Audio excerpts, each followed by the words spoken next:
Thank you very much. As you just heard, I'm Victoria Bodnar. I'm here on behalf of the Chatham-Kent Local Immigration Partnership. So I work with the municipality of Chatham-Kent as the Resident Attraction Retention Coordinator, and I'm part of the Contribution Agreement Holder Management Team and sit on LIP from that viewpoint. So what our larger team does is promote Chatham-Kent to residents and visitors, and of course immigrants are a huge part of that for us, and the Local Immigration Partnership is a huge part of driving our work forward and making sure that our community is able to welcome newcomers when they come to us. We are, for those of you who don't know where Chatham-Kent is, in southwestern Ontario, just between London and Windsor. We're about 102,000 people as per the last census, and generally speaking, 10% of our population are newcomer immigrants of various backgrounds and visa classes. Though recently our recent newcomer numbers are increasing, so we're very excited, and definitely provides a whole new breadth of work for us on making sure that they stay with us. Our local immigration partnership, we're very fortunate to work with 39 stakeholders, and many of those are non-traditional stakeholders. So because of our size and our newcomer population, we have one main settlement partner and several partners who are based out of primarily Windsor, who do some services that reach into our area, but have historically worked with one kind of main settlement partner. So any work that we do is very much so geared and dependent on non-traditional stakeholders all the time. And as we'll kind of go through, you'll see some examples of that, which we're really fortunate of.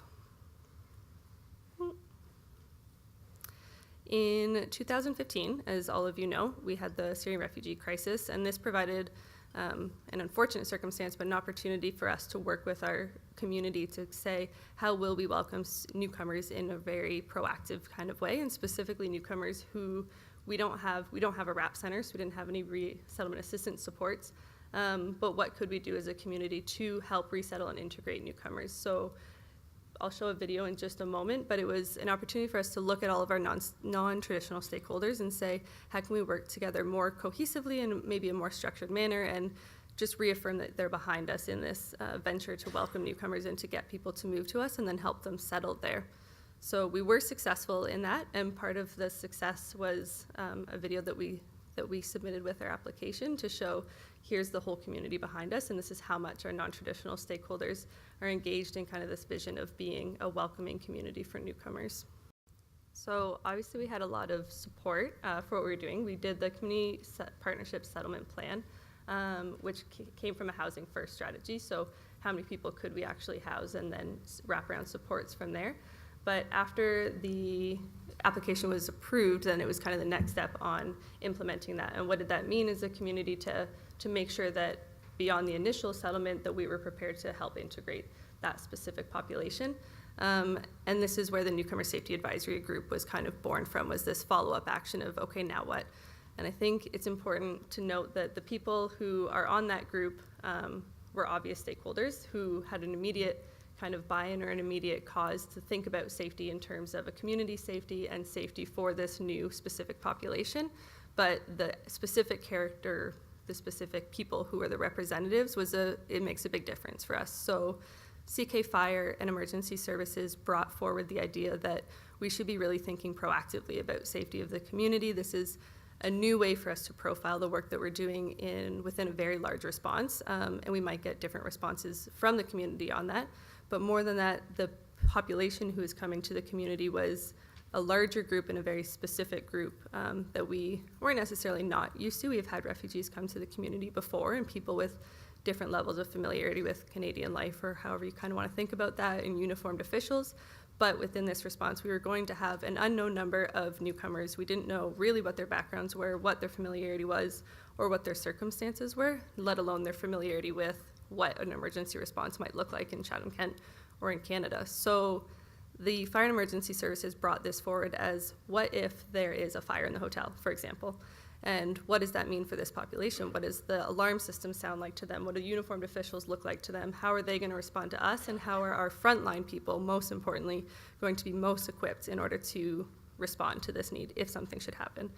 So that's where the conversation kind of going. Police, of course, came in as a very key partner in this as well, and then the settlement agency who was working with the clients. So there's, as well as us from the Community Attraction Promotion Team and Local Immigration Partnership, and our housing supports. So as we're transitioning newcomers from a hotel scenario, in this case, to housing, are we making sure that the housing is also up to par? There's always inspections for housing, but there's a next step to say, do they have all the smoke detectors? Do we know kind of where people are living? If there is then a response to a neighborhood where we know there are vulnerable newcomers, how do we inform the person responding to that call to say, take a pause, you might have some language barriers when you get there, things might not go as smoothly as you would expect them to, and just give them a little bit of a heads up. And that's kind of where the questions came from. So the person who brought this forward was a great representative to have. He's an excellent asset to our team, and he was proactive because of his experience and because of his buy-in to our vision, to be thinking in his everyday as a non-traditional stakeholder, what does this mean to a specific population, and how can the work that I do be taken kind of that next step to implement a better result for a specific population. So this is why the group was created, kind of goes into what I've just laid out, but unknown language levels and familiarity of Canadian emergency procedures, unknown level of trust towards uniformed officials, possibly post-traumatic stress disorders, and possibly those could be triggered within an emergency, and possible communication and language barriers between first responders and the newcomers. And the key tasks of this group are communication sharing, and then communication feedbacks, basically. So the local settlement agency will notify our first responders of new arrivals, specifically within vulnerable groups, and without releasing names, they would say, here's the geographic spot of where they will be living, and here's some languages that they speak, so that they could flag to the first responders should an incident arise. The first responders and the local settlement agencies also work with newcomers to educate them on processes in Canada and to build kind of that familiarity and camaraderie with uniformed officials. And then the local agency, settlement agency, provides translation support should an issue arise and should the translation support be needed. So this was all created around January 2017, which was very fortunate because in the spring of 2017, there was an incident that arose and this group was called into action to great success. So unfortunately, a young boy was hit by a car when he was crossing the road after school.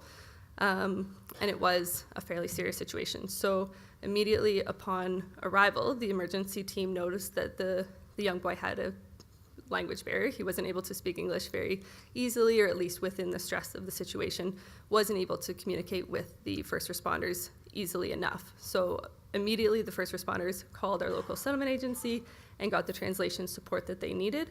But beyond that, the settlement agency was able to go into the emerge, work with the family, and make sure that there were follow-up referrals if needed on any supports the family might need to wrap around during this crisis.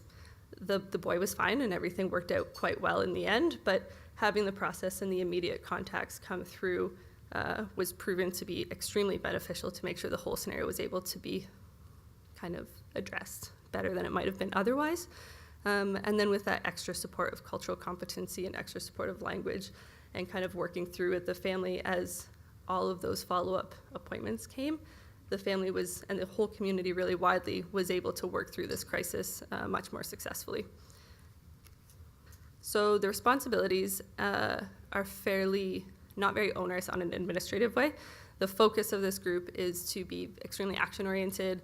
They communicate as needed and as situations are kind of flagged, and they only really communicate back if there's a large community kind of event going on. So a lot of the information is confidential.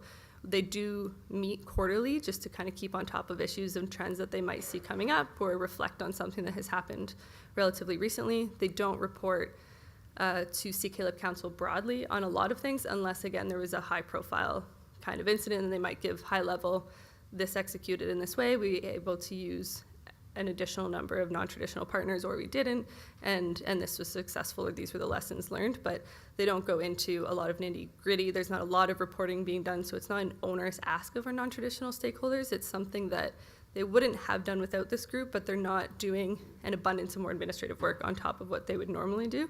And it's able to really meet the needs of everyone involved. So there's only stakeholders in the group who are immediately affected and have an immediate role within it. They can all see their immediate role, and then they report back to the larger group just sort of as needed, but not in an onerous kind of way.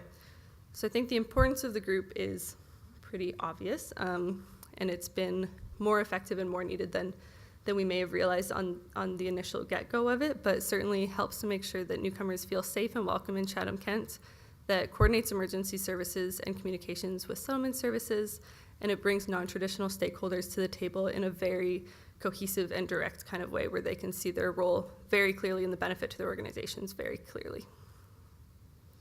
Thank you very much. Thank you.